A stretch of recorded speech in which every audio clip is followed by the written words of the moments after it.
Assalamualaikum warahmatullahi wabarakatuh. Salam olahraga. Teman-teman olahragawan, baik itu atlet maupun pelatih. Perkenalkan saya Coach Irom dari Cabur Panahan, Kota Bandung ya. Saya coba ingin berbagi ini keahlian di bidang olahraga berkaitan dengan ilmu psikologi atau disiplin ilmu psikologi. Ada nggak sih kaitannya? Nah, coba kita telaah ya. Eh, Teman-teman, baik pelatih maupun atlet, kita ketahui dalam dunia olahraga itu sekarang ya sudah masuk ada kajian psikologi olahraga. Bahkan ada perkumpulannya yang menaungi. Kalau kita tinjau dari ilmu psikologi pada umumnya atau dalam dunia pendidikan, menurut teori dari Benjamin Bloom bahwa manusia itu dibagi menjadi tiga, yaitu eh, level kognitif atau bagian kognisi, kemudian afektif, lalu psikomotor. Nah, ada teori lain menurut Robert Dills. Robert Dills ini adalah yang mengembangkan ilmu NLP ya, Neuro Linguistic Programming. Kebetulan ya saya juga alumni dari NLP, Indonesian NLP Society. Jadi coba saya ingin berbagi.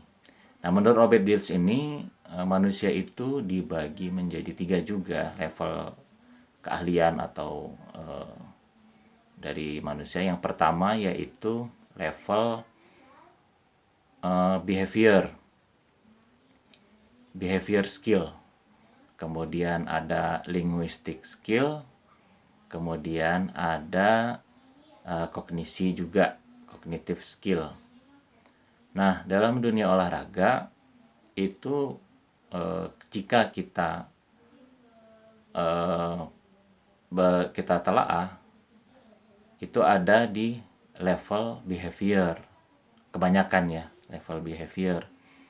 Jadi contoh misalnya gini, kita melakukan misalnya cabur basket, tembakan, pergerakan, shooting, itu di level behavior skill. Di mana Robert Dills ini juga kemudian membagi level itu ada dua bagian, yaitu simple skill, kemudian sama complex skill. Pada tataran behavior skill kebanyakan di dunia olahraga ya, ya saya contohkan tadi ketika kita golf misalnya, hanya melakukan drive saja di tempat latihan, satu pukulan terus, itu hanya menguasai satu skill dasar ya.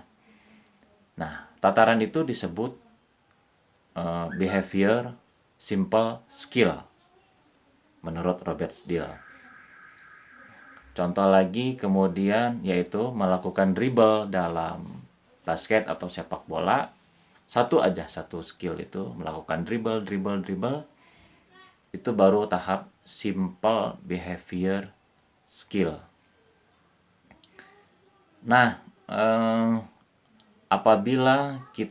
kemudian kita misalnya gini, menguasai banyak bidang olahraga, tapi ya mungkin dasar-dasarnya saja atau permukaannya saja. Misalnya kita bisa bermain pingpong, kemudian kita bisa bermain tenis lapangan, bisa bermain badminton, basket, sepak bola, voli, bulu tangkis, dan lain sebagainya. Kita hanya menguasai simple behavior skill saja. Nah, tapi ketika kita menguasai satu cabur olahraga keseluruhan dari dasar sampai advance, dari A sampai Z, kita menguasai contoh nih cabur ya basket misalnya. kita menguasai dribbling, kemudian kita menguasai shoot, baik itu kemudian menguasai jump shoot, kemudian menguasai pivot.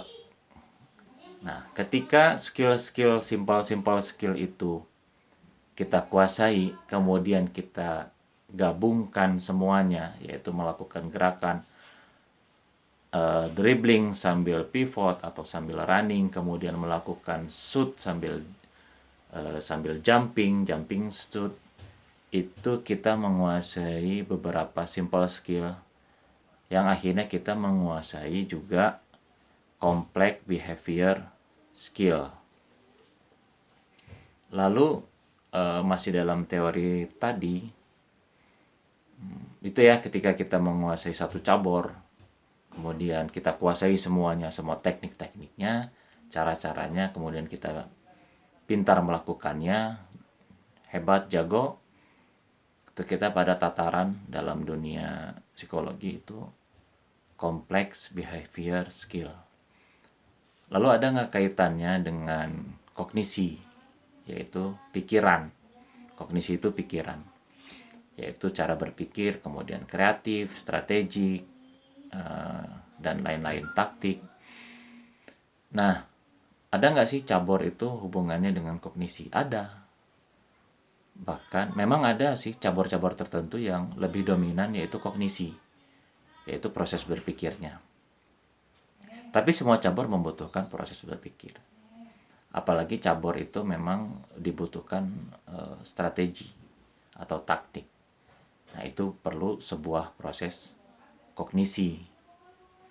Nah, ketika kita juga menguasai complex behavior skill, itu kita juga otomatis harus menguasai kognisi skill, di mana kita juga melakukan proses berpikir bagaimana, misalnya kalau kita pelatih ya, bagaimana menangani atlet ini, baik itu skillnya, mau taktiknya, kemudian mentalnya atau psikologinya. Dia stres, dia khawatir, dia down, dan lain sebagainya. Itu kita butuh keahlian itu seorang pelatih. Jadi dalam diri seorang atlet atau pelatih itu memang seyogyanya menguasai dua bidang dalam ilmu psikologi tadi, yaitu behavior skill dan kognisi skill. Nah, itu apalagi seorang pelatih ya. Pelatih itu juga memang harus menguasai banyak ilmu.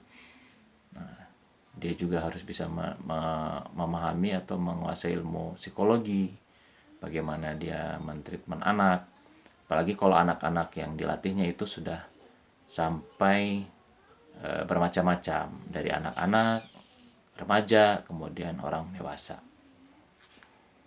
Nah, itulah kaitannya dunia olahraga itu butuh juga disiplin ilmu psikologi. Ada keterkaitan. Nah, kemudian apabila kita menguasai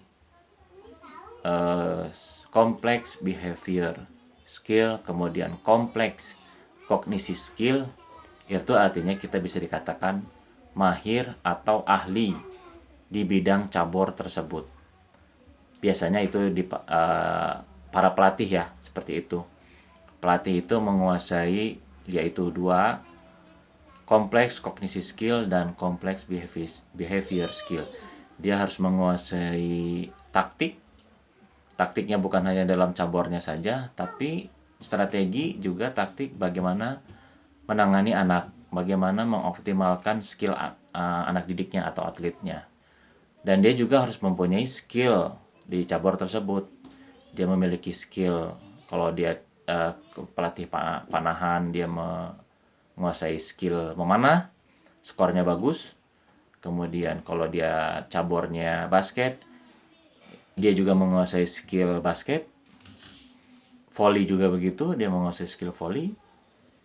Artinya seorang pelatih memang harus memiliki skill minimal 2 hal tersebut. Nah, ditambah lagi harus juga menguasai linguistik skill, bagaimana kita berbicara di depan murid-murid kita atau atlet kita. Bagaimana kita menerjemahkan pikiran kita, kognisi kita kepada para atlet kita, apalagi itu berkaitan dengan strategi.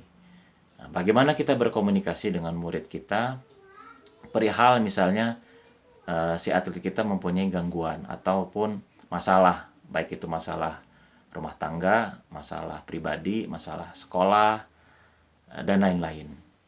Kita juga harus mempunyai skill itu seorang pelatih. Berkomunikasi ya, mungkin bahasa awamnya, atau bahasa kerennya sih linguistik. Nah, seperti itu teman-teman para atlet atau pelatih yang ingin saya bagikan, bahwasanya pelatih dituntut untuk memiliki lebih dari satu skill ya. Terima kasih, semoga bermanfaat. Assalamualaikum warahmatullahi wabarakatuh.